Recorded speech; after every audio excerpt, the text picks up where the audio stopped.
My guest on the show today is Bryan Rhode, who is the founder of Acumen Apparel, a men's clothing company. We're going to talk a lot about that, and a topic that's near and dear to my heart, men's clothing. He's also a retired Marine, former attorney, former corporate vice president, current alumni of the Nittany Lions, as we caught up on, Penn State Nittany Lions, among other places, and arguably most importantly, is a fellow dad, a dad of two. So, Bryan, welcome today. Thanks, Jason. Thanks for having me. Yeah, it's great to have you here, Bryan. So I always like to start at the beginning of the show and talk about how Bryan and I know each other. And the truth is we don't. We've known each other for about 13 minutes now. So we're going to get to know each other here live for the audience. So, Bryan, again, welcome. Thanks so much for being on today. Jason, I appreciate the opportunity to come on and speak to you. As I told you earlier, I listened to a number of your podcasts. You definitely have some very cool and interesting people and some amazing conversations. Yeah. So I'm glad to be here. Yeah, I'm glad to add you to that roster. So I think we're going to get right into it because I know we have a lot to talk about today, Bryan. So first things first for you, what's something that you nerd out about? Well, when it comes to nerding out, I am actually a huge history buff, and I read as many biographies as I can put my hands on. And as I'm sure we'll talk about here in a minute, when I started this entrepreneurial journey, I really started reading a lot of biographies, autobiographies about entrepreneurs. And there's just some really good ones out there, you know, whether it's Walter Isaacson's biography on Steve Jobs or Phil Knight's autobiography, Shoe Dog. I mean, there's just some great ones out there. And so of late, that's what I've been nerding out about. Yeah. So you said history and entrepreneurship. Are you also like a history, like a military, world history, U.S. history? Do you enjoy those things, or is it more like business related history?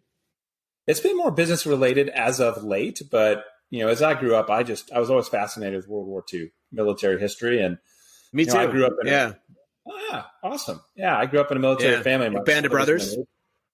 Yeah, absolutely. Love the show, love the book.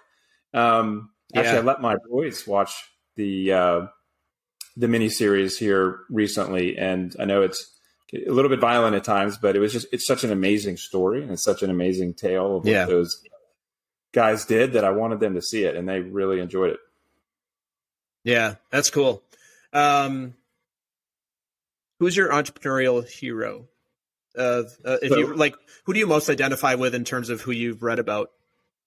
Yeah, it's a great question. So, you know, this brand that I've started, Acumen Apparel, you know, it's a men's dress shirt brand, and the ethos of the brand fundamentally is to solve problems for men that they have in their apparel, particularly professional apparel, and to empower them to go out into the workplace, go out in the world, do whatever it is they want to do, and go out there and win.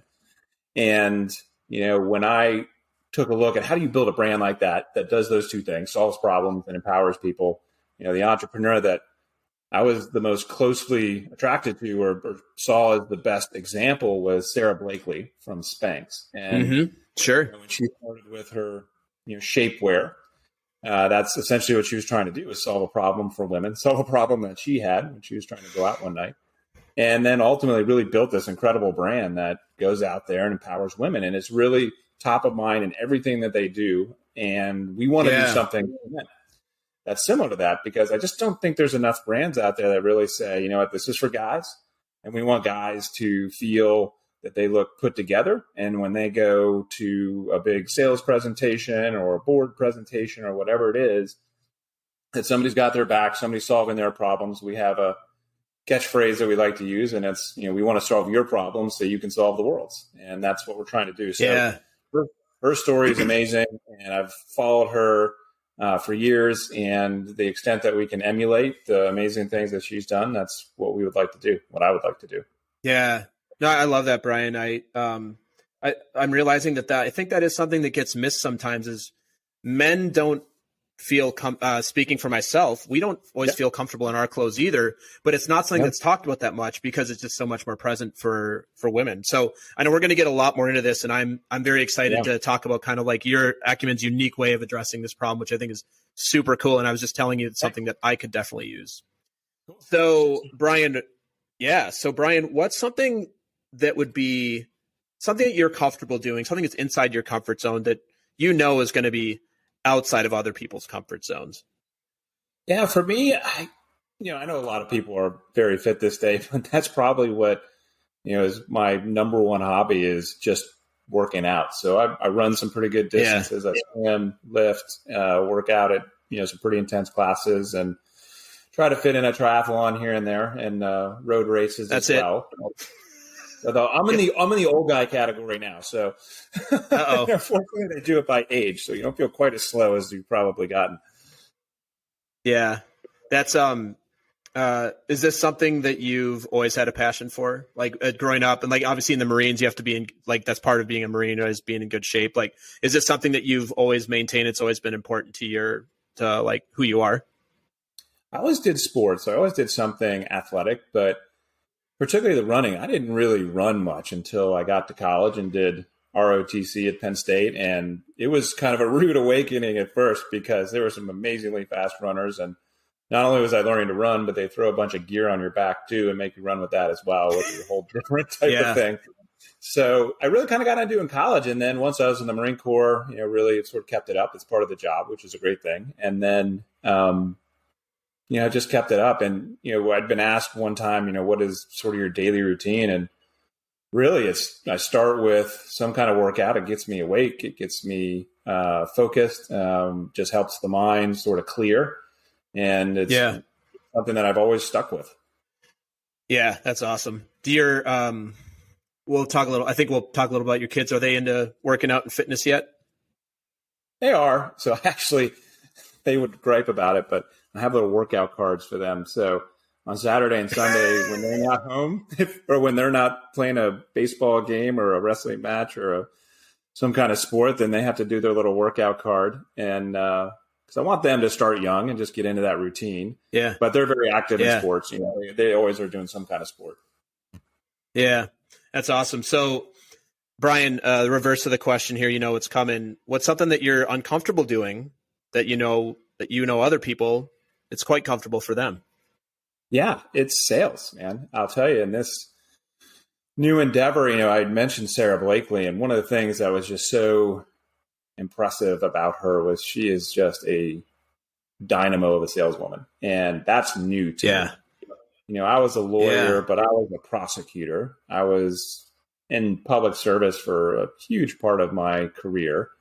I ran for public office at one point, which is kind of sales. I mean, you're selling yourself, but it was never something that I was really naturally inclined to. So I'm learning it. And actually talking to great podcasters like you, I've been learning a lot about how to get out there and sell and express a message and create a brand. So it's very new to me. It's definitely outside of my comfort zone because I just haven't done it before. Yeah. Well, I do want to say for everyone listening that so you all are listening to this, but Bryan showed up dressed to the nines, right? Like you're dressed in Acumen. I'm guessing this is Acumen Apparel, which is like by itself is a great way to sell to me, man, you're like living the brand over there. I'm like, I looked at him, like I told him earlier, I said, that's a good looking shirt and a good looking tie. So that right there, you're kind of selling just through that. That's awesome. I think what's that? I was going to say, and I'm starting to pick up some of these things. I'll do something or talk to somebody. My wife will prod me like, you should have given him your card or do this. And so I'm getting better at it over time. You're like, hey, my wife just told me I should sell more to you, so just give me one more chance. That's great.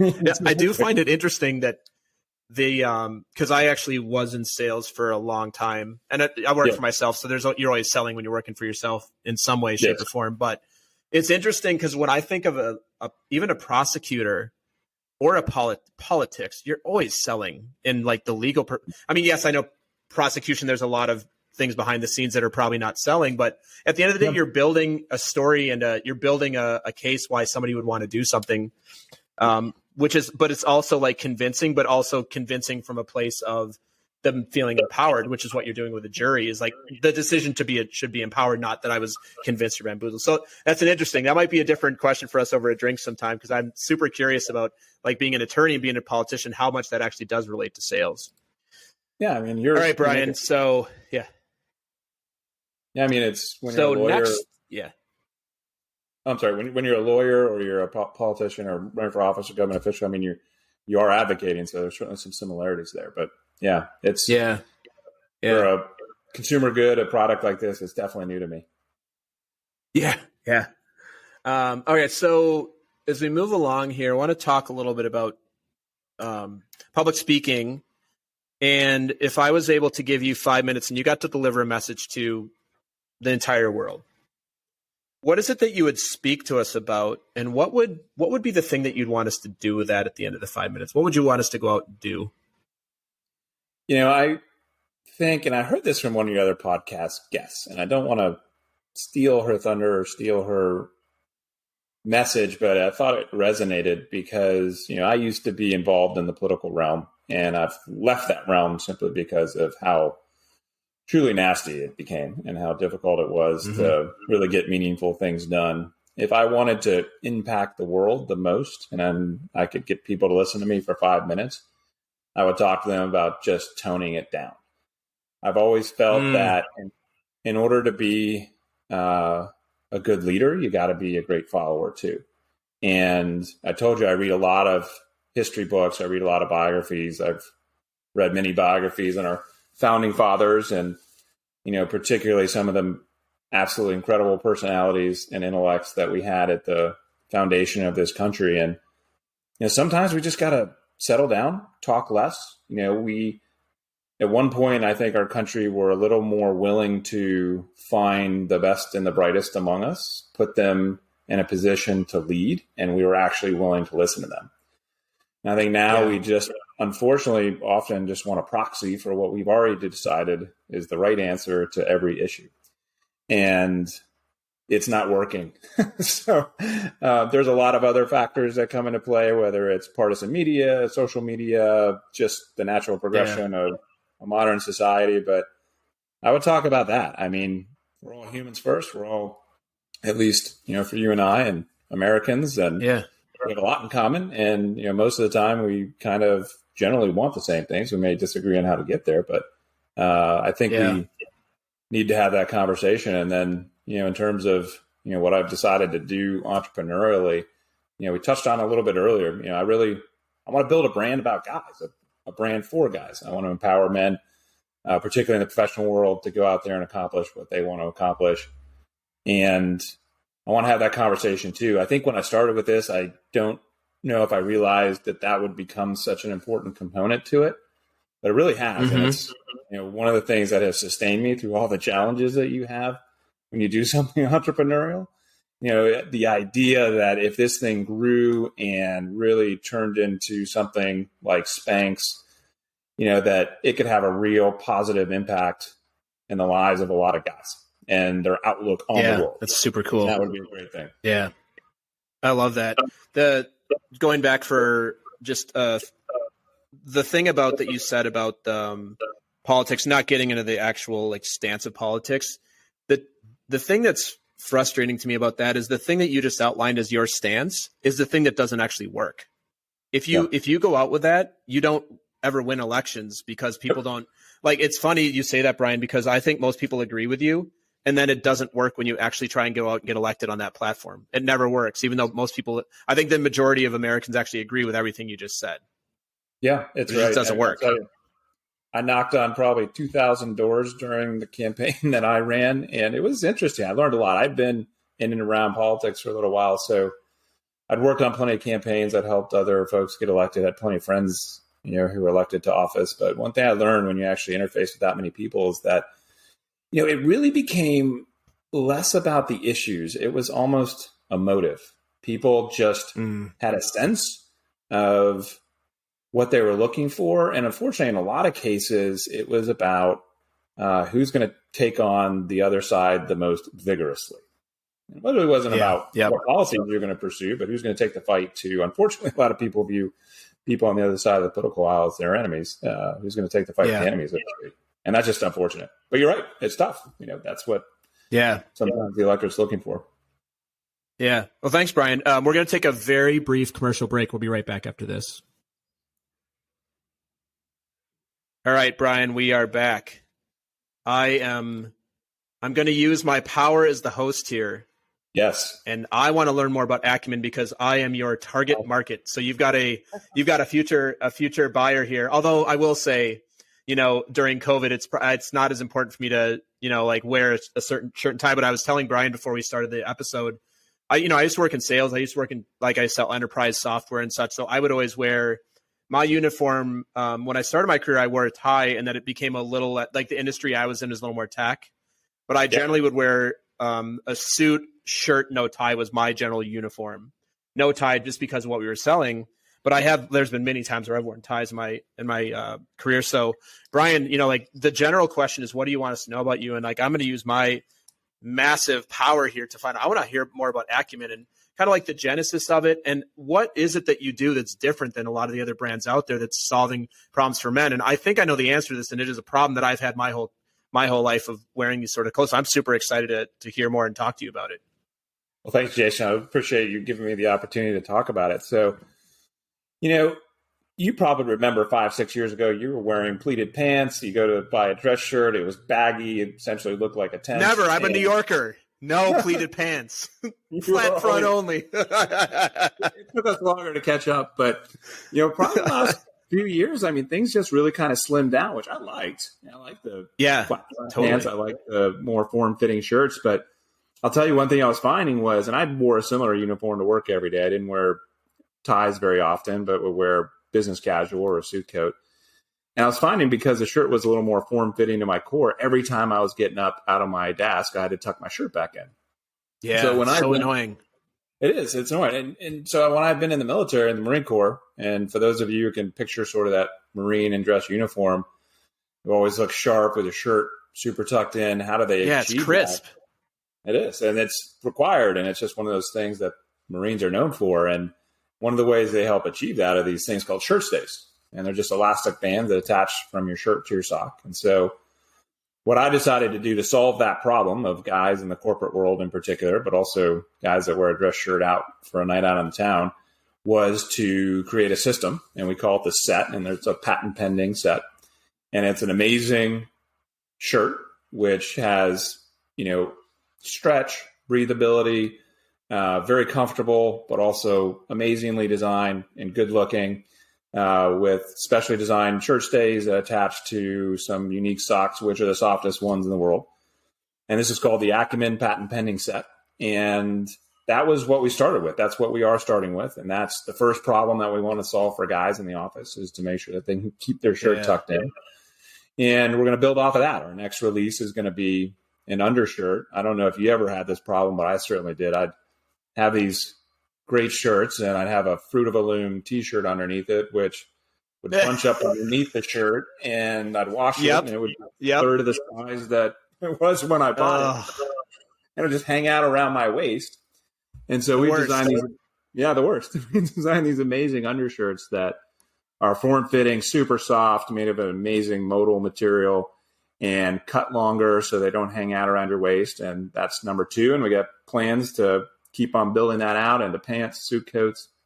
But in every product, we want to try and solve a problem. And again, it's about equipping guys so that when you go to the office or you're coaching someone or making a pitch to coach an executive, you look sharp and you're not worried about, for example, if you cross your leg, that your sock's hanging down at your ankle and half your leg is showing. Or, literally I saw this today. I went to get lunch. I was pulling out of the grocery store, and I saw a gentleman in business casual, and, had an obviously fit guy, but the entire back of his shirt was hanging out. He's walking down the street. So that's the problem that we want to solve. And we think this is the brand to do it. So it's, trying to get the word out, get people to try it. Yeah.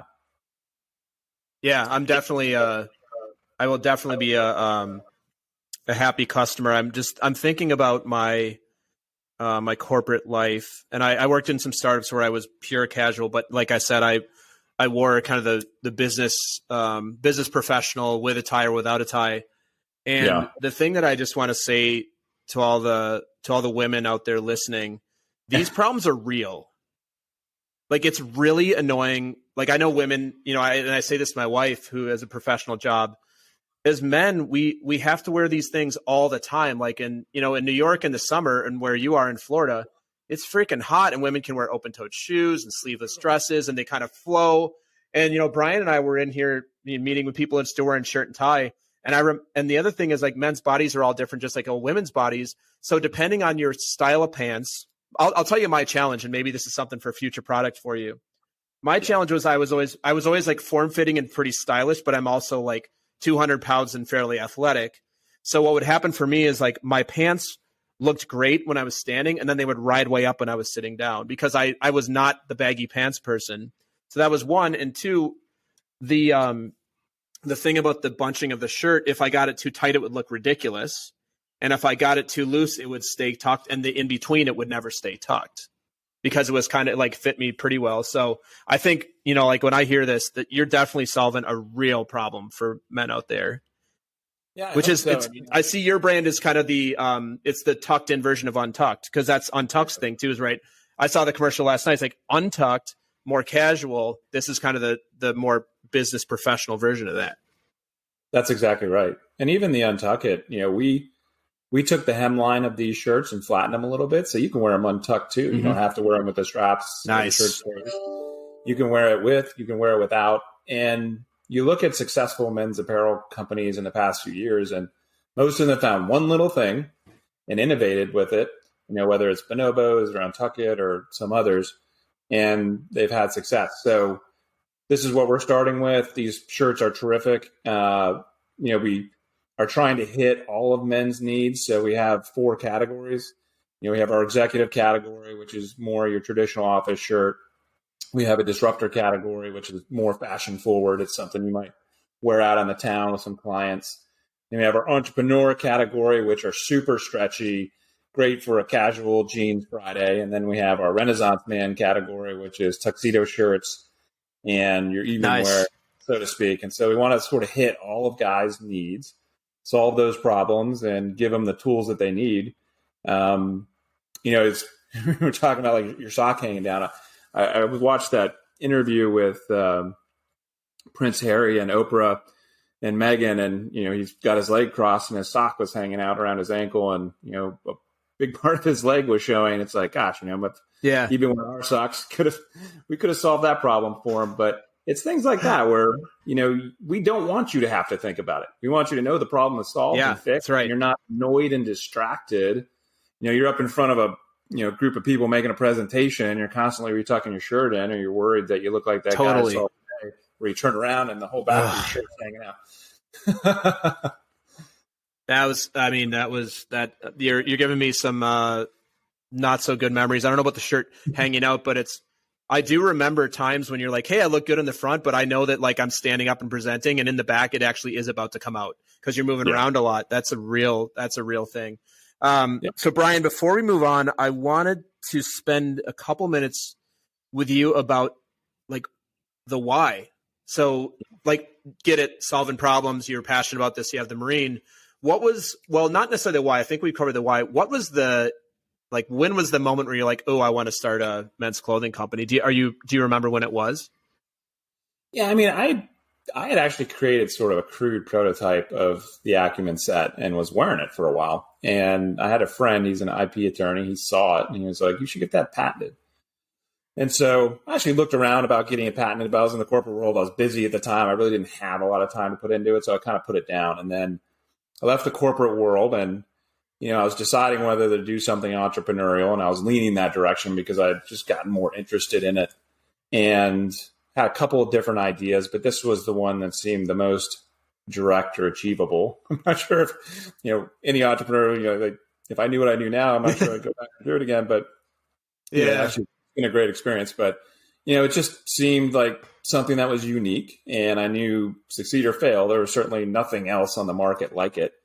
And, I've been wearing professional clothes for so long, and it always surprised me that there were so many issues that nobody was really trying to solve. I didn't like cotton shirts because they wrinkle, looked like you slept in it the minute after you put it on. Worst. There wasn't a lot of stretch in most shirts. And, there's more coming out now, but it's still not as widespread as it should be. There weren't brands that matched your dress shirt and your dress sock, which we try to do. So you just have a great combination.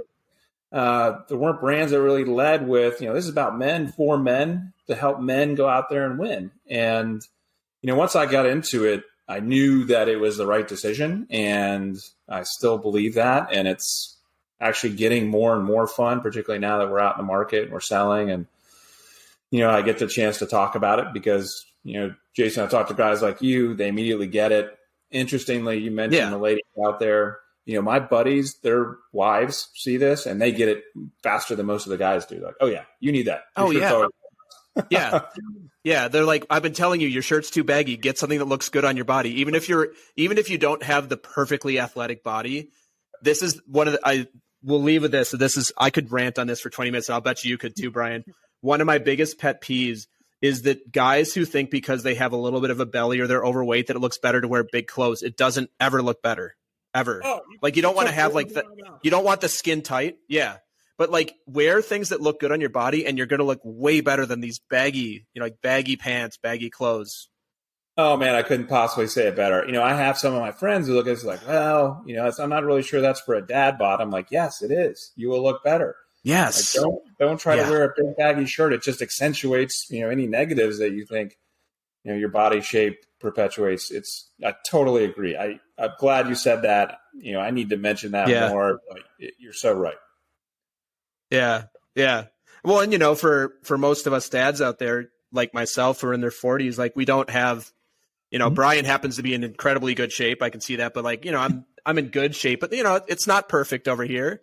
Yeah. Yeah. Right. Like, this is what happens, but, it's not perfect, but like wearing but also for men wearing like to me, when I wear a clothes that fits nice, you just feel better. Just like women say the same thing. You just feel better. That's it. More confidence. Yeah. I think I need to get you to sell this for me. Well, we'll talk. We'll talk. I don't know if you can afford me, but maybe we'll see. We'll see, Brian. But you're so right. It would be fun to sell men's clothing. I mean, you actually I do sell. You articulated it so well. I mean, if you you look sharp, you're going to feel sharp, and that's the whole point. Yeah, exactly. All right, so let's move to the next part, which is where, since you've listened to some of my episodes, you get to ask me a question. I'm going to answer it for you. I have no idea what's coming. I have no doubt from gotten to know you in the last 41 minutes that it's going to be a fun question. So, Brian, what would you like for me to answer for you and everybody listening? For selling, which is probably my most difficult thing and the thing that I'm trying to come to grips with the most. Is there one thing that you would say to somebody like me, an entrepreneur, in terms of the most effective techniques for selling your product? I'm trying to think to make this specific for you. This is interesting because I actually do some sales and marketing consulting as well. And so for you, your target client eventually would be selling to distributors that would get these into retail locations eventually. Are you looking to go retail eventually? Yeah, eventually. Yeah. But for now, like when I buy a shirt from you, I'm going to buy it directly from e-commerce, right? Like e-commerce platform for now. Yeah. So I think the thing that is lost in sales overall is the curiosity. And I think for like a clothing product, you don't have to be that curious to know what problem you solve, right? Like it's very obvious to me from speaking to you and seeing the product here live, what Acumen does. The thing that's always interesting is what's the problem that you're solving for that distributor, or maybe not so much of a distributor, but what's the problem that's being solved that's going to have them go, hey, we want to take some for you as you go into retail. Hey, like that space is going to cost them. Somebody else is going to lose space if you're going to gain space in your retails, right? And your retailer. So for like a clothing thing, the thing that I would look at is like, what's the problem that they have? And you see men's brands doing this more now where they're trying to modernize a lot. Even like, I think Men's Warehouse, before they had their issues, like they had a modern line because they were outdated. And Brooks Brothers, I think, had the same issue where their branding was still like, it's Brooks Brothers. And like people even my age, I don't really want a Brooks Brothers. I want something that's going to be modern and sleek. So like, what's the problem and how does your product uniquely solve it? For general sales, again, it's the curiosity and being customer focused. So if you're selling to I would sell to mostly IT professionals. Like, what's the problem that we can help you solve, as opposed to, and this is more technical sales. The general thing is like dumping speeds and feeds and, hey, here's how this thing works. And like people care about that, but they care about that after they know that you understand their challenges. And one of the really cool things about challenges, and that most people buy on emotion. So your product is a great emotional buy. You're like, hey, you know what? I just stepped on the scale and I gained 5 pounds, and I realized those shirts are a little tight for me, but I still want to look good. Like that's a little, in a way, a very emotional decision for somebody. So the other thing I'd say is like people generally buy an emotion, whether it feels like a very unemotional product, because it's going to help their life somehow. Even when you're selling like corporate products, how does that piece of software that you're selling to that IT person or that IT department, how does it allow them to have more time with their children at home? Or how does that allow them more times to work on the project they really want to work on? So getting to the emotion of it is always and I wouldn't call it a technique. It's just more like human, like interacting with human. I mean, you said this is yourself as somebody who's dabbled in politics and went after it. That's a very emotional thing at the end of the day. Politics is almost all emotion. So it's the same thing. And that's where I think you might actually be a better salesperson than you give yourself credit for, Bryan. Thank you. That's a really cool question. That's an amazing answer. Yeah, that's a really cool question. Thanks so much. Yeah, I appreciate that, Bryan. That's great. So, like when you sell your next thing, I'll send you my my Venmo account. You can Venmo me a tiny bit of commission, because that's how in sales, we're always working on commission. Absolutely. Gladly do it. I love it. Awesome. So Bryan, what are you passionate about besides men clothing, men looking good, fitness, family, all that good stuff? What else are you passionate about?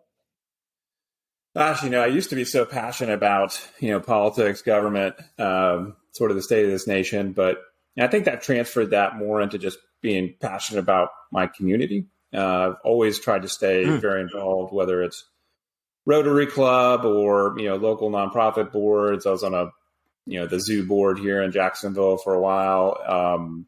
Nice. A local free clinic board. So I love to be engaged in the community. I love to feel when you walk around in your community that you're connected, and you're connected because A, you know what's going on. B, you know the people that are out there trying to have a positive impact in the community. And C, you see what things need to be changed or improved, and you're actually contributing to that. So yeah, that's something that I'm certainly passionate about outside of work, outside of even, the government side of things when I was in state government or in public service. And I hope I always stay that way. It's just, I've met so many incredible people who genuinely care about, what goes on around them. And it's just a fulfilling endeavor. Yeah. Is this something that you are either starting to or have instilled in your children as well, the importance of like civic duty and being involved in the community? We try to, and we should do more. They're so busy with sports, but, through their schools, they get to do some community service. We certainly sign up every year to go ring the bell at the grocery store before Christmas. We try to always, every time we sit down for dinner, talk about how we need to, lend a helping hand to those who are in need and try to put that in practice for them. And so we volunteered at some different local community charities. There is a book bag giveaway with an organization that one of my friends is engaged with. We've taken them up there twice before school starts for some of the underprivileged families in the area. Yeah, we try to. It's one of those things where you feel like you could always do more, and you get busy with life, and it's tough trade-offs you have to make in terms of your time. But that's something I'm passionate about. I hope I always have that. I don't ever want to be totally retired and just chasing a golf ball around. Even if I wasn't working actively in a day job, I want to make sure that I'm engaged in the community and take what time and ability I have to maybe even get back into law and do pro bono work for people, or get back into Rotary or clubs like that, and just that do all kinds of different things on a regular basis. Yeah, that's awesome, Bryan. I think this is a good lead into the next question I have for you. So what's the thing that you're most proud of? Oh, gosh, that's a good question. Other than the 2 young men that I have growing up in this house, I think my public service. I loved being in the Marine Corps. It was an unbelievable experience. At a young age, you get to lead these incredible patriots, these amazing young guys who, and for me, I was in the infantry, so it was mainly men at the time. Although that's changed recently.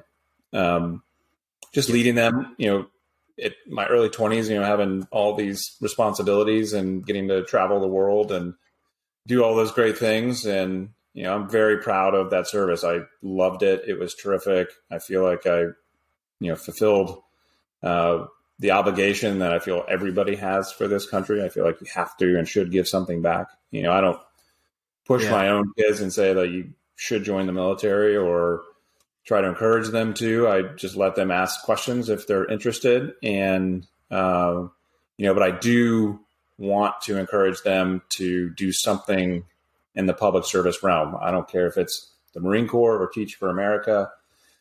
A lot of times you only have one chance in your life, particularly when you're young, to do something like that. And I want them to do something similar. So when you ask what I'm most proud of, that's probably it. Just my service, awesome. my public service, and then, as a prosecutor and some other things. But I always enjoyed it. I found it really fulfilling and really cool. And, I left a big corporate law firm to go be a prosecutor and took a huge pay cut in the process, but never regretted it for a minute. Yeah. Yeah. Well, thank you for your service. We've caught up. I've had some other fellow military folks on, including my friend Steve, who was on a few weeks ago, retired Navy SEAL. And I just have, I never served in the military, but I have all the respect and admiration for what you all do. So thank you. You're welcome. Thank you. I listened to Steve's episode, and his interest in bourbon was very interesting. I'd love to talk to him, meet him someday. We have very similar tastes. I will be happy to connect you two. He'd talk about bourbon all day. That's great. It's military service and bourbon. It's awesome. Yes, exactly. All right. So Bryan, this is what I like to call my therapy related question. And you don't know what's coming, but what's something that you're afraid might actually be true about you?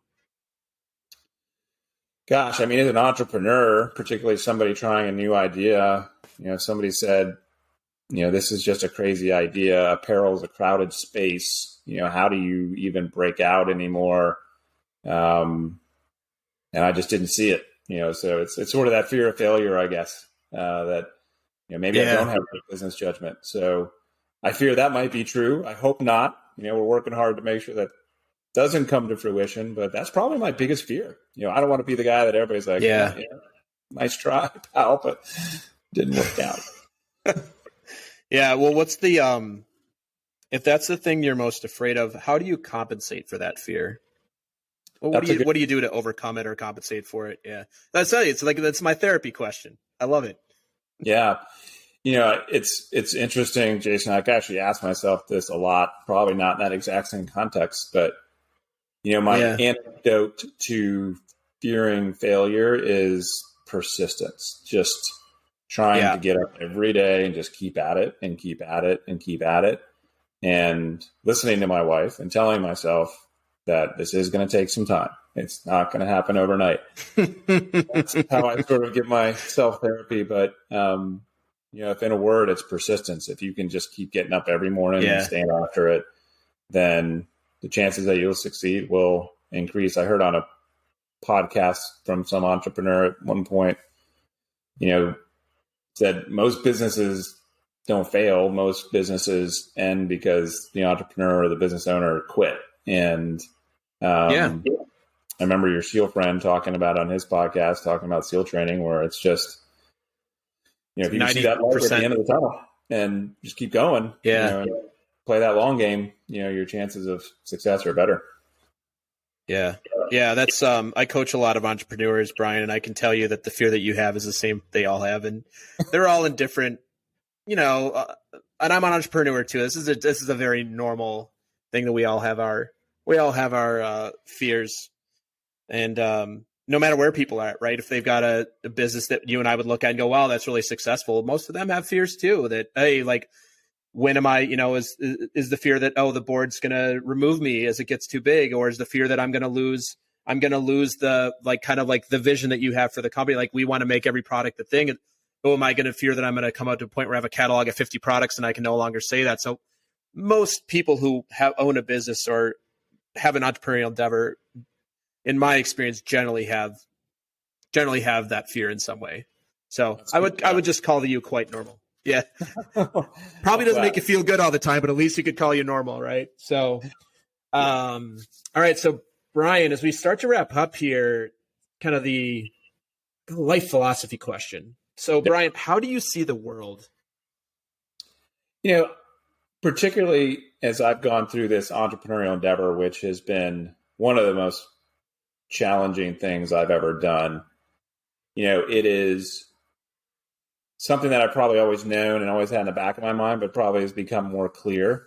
One of the quotes I gave to my younger son, I got it in a little board and it hangs above his bed, is Teddy Roosevelt's "Man in the Arena" quote about, it's not the critic who counts. It's the guy with his face marred with blood, sweat, and tears who's actually in the arena striving, and at worst has failure, but may also know great triumphs. But at the end of the day, will not be with those cold and timid souls who, know neither victory nor defeat. And so, at least for now, in the current endeavor, Acumen Apparel, trying to build this company, a great brand, a great men's brand, and get the word about Acumen out there, sell Acumen shirts.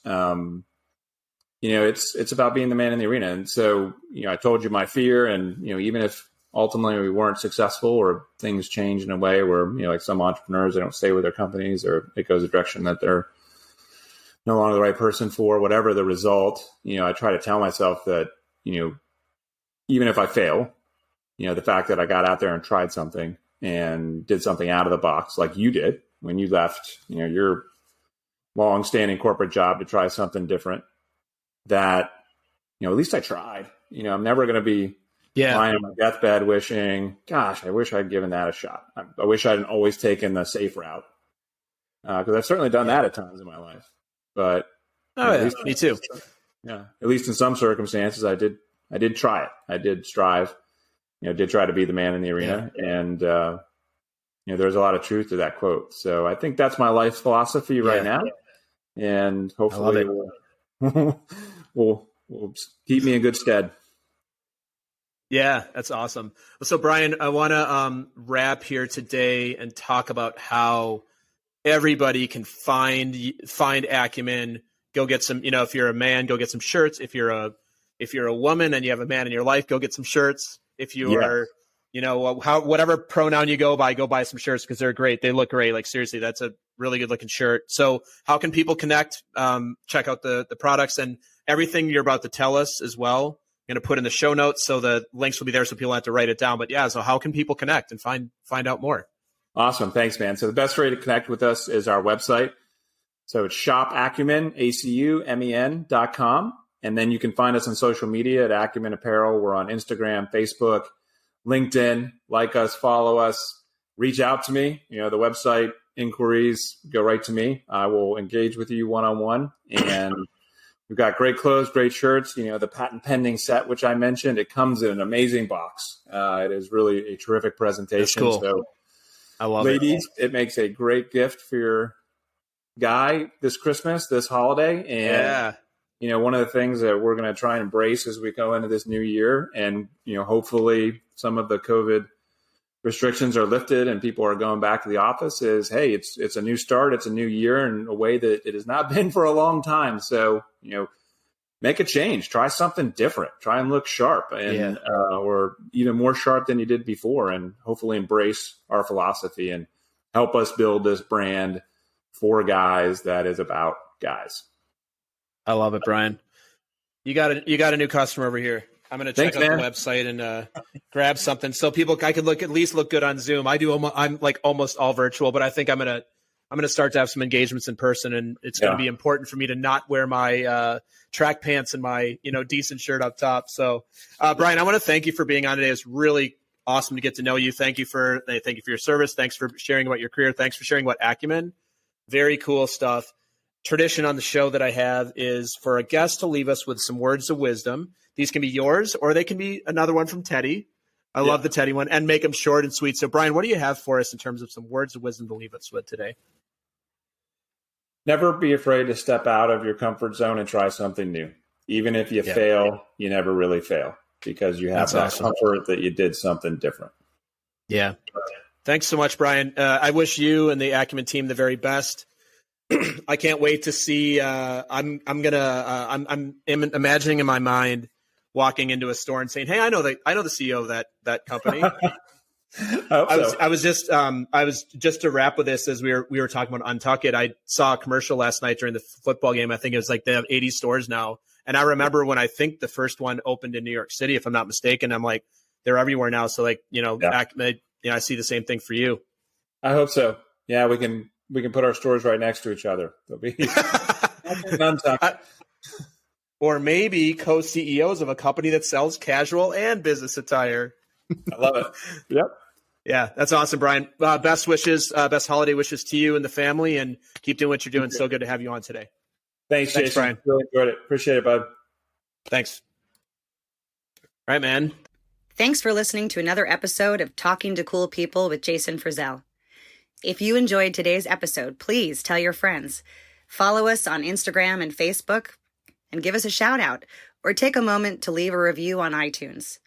If something from today's episode piqued your interest and you'd like to connect, email us at podcast@jasonfrizzell.com. We love hearing from our listeners because you're cool people too.